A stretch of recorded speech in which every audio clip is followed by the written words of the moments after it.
ചക്ക വരട്ടിയത് നമ്മൾ തയ്യാറാക്കാൻ വേണ്ടി നമ്മൾ ചക്ക മിക്സിയുടെ ജാറിൽ ഒട്ടും വെള്ളമില്ലാതെ അരച്ചെടുത്താണ്. അത് ഇതിനകത്ത് ഒഴിച്ചിട്ടുണ്ട്.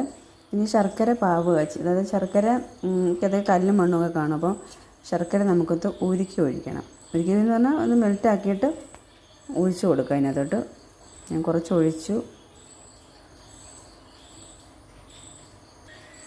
ശർക്കര ഇപ്പോൾ ഇതിനകത്തോട്ട് നമ്മൾ ഒഴിച്ചു കൊടുത്തിട്ടുണ്ട്. ഇനി മിക്സ് ചെയ്തിട്ട് ഇത് കുറേ സമയം പിടിക്കും ഇതൊന്ന് ആയി വരാൻ വേണ്ടി. ഇതിങ്ങനെ ഇത് നമ്മൾ ഈ ചട്ടിയിൽ നിന്ന് വിട്ട് വരുന്നതും വരെ നമ്മളിങ്ങനെ ചെയ്തുകൊണ്ടിരിക്കണം. കുറച്ചൊന്നും ഇതായി കഴിയുമ്പോഴത്തേക്ക് കുറച്ച് നമുക്ക് നെയ്യും കൂടെയൊക്കെ ചേർത്ത് കൊടുക്കണം. ഇതിനകത്ത് കുറച്ച് നേരം ചെയ്താലേ ആകത്തുള്ളൂ. അപ്പോൾ അത് കഴിയുമ്പോൾ കാണിക്കാം.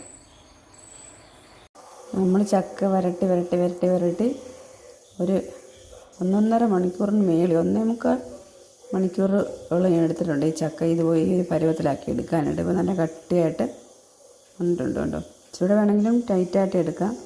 അപ്പോൾ അതിനിടയ്ക്ക് കുറച്ച് നെയ്യ് ഒഴിച്ച് കൊടുത്തു കേട്ടോ.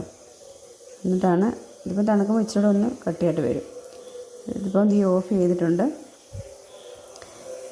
അടി പിടിക്കണമെന്ന് തോന്നുന്നു, നന്നായിട്ടൊന്ന് വരണ്ട് വന്ന ശേഷം അടി പിടിക്കുമെന്ന് തോന്നുന്ന സമയം തൊട്ട് നമുക്ക് കുറച്ച് നെയ്യ് ഒഴിച്ച്, ഇത്ര അളവെന്നില്ല, കുറച്ച് നെയ്യ് ഒഴിച്ച് ഇങ്ങനെ കൊടുക്കുക. ഇതിപ്പോൾ ഇങ്ങനെ ചൂടാറിയ ശേഷം നമുക്ക് ഒരു പാത്രത്തിലോട്ടാക്കി വെക്കുവാണെങ്കിൽ കുറേ നാൾ ഇരിക്കും. ഇപ്പോൾ ചക്കയില്ലാത്ത സമയത്ത് നമുക്ക് ചക്കയപ്പമൊക്കെ ഉണ്ടാക്കാനും ചക്ക പായസം ഉണ്ടാക്കാനും ചക്ക ഐസ്ക്രീം ഉണ്ടാക്കാനും ഒക്കെ ഇത് ഉപയോഗിക്കാൻ പറ്റും. അപ്പോൾ നിങ്ങളെല്ലാവരും ഒന്ന്, ഇപ്പോൾ ചക്കയുടെ സീസൺ ഇഷ്ടംപോലെ ചക്കയുണ്ടല്ലോ, എല്ലാവരും ഒന്ന് ട്രൈ ചെയ്ത് നോക്കണേ. സൂക്ഷിച്ച് കുറച്ച് നാൾ വെളിയിലിരിക്കും. പിന്നെ ഒത്തിരി നാൾ 1 വർഷം വരെയൊക്കെ ഇരിക്കണമെങ്കിൽ ഇരിക്കത്തില്ല. അത് നമ്മൾ പ്രിസർവേറ്റീവ് ഒന്നും ചേർക്കുന്നില്ലല്ലോ. അപ്പം അത് ഫ്രീസറിൽ വെച്ചെടുത്ത് വെച്ചാൽ മതി. 1 വർഷത്തേക്ക് എടുക്കാതെ വെച്ചേക്കുവാണെങ്കിൽ ഫ്രീസറിൽ തന്നെ വെച്ചാൽ മതി. ഫ്രിഡ്ജിൽ ഇരുന്നാലും കുഴപ്പമില്ല. ഫ്രീസറിൽ വെക്കുവാണെങ്കിൽ നമ്മൾ എടുക്കാതിരിക്കുന്ന 1 വർഷം കുറച്ച് നാളത്തേക്ക് ഇരിക്കുവാണെങ്കിൽ ഫ്രീസറിൽ വെക്കുവാണ് നല്ലത് കേട്ടോ. അപ്പോൾ എല്ലാവരും ട്രൈ ചെയ്ത് നോക്കും. നമ്മൾ ചക്ക വരട്ടിയത്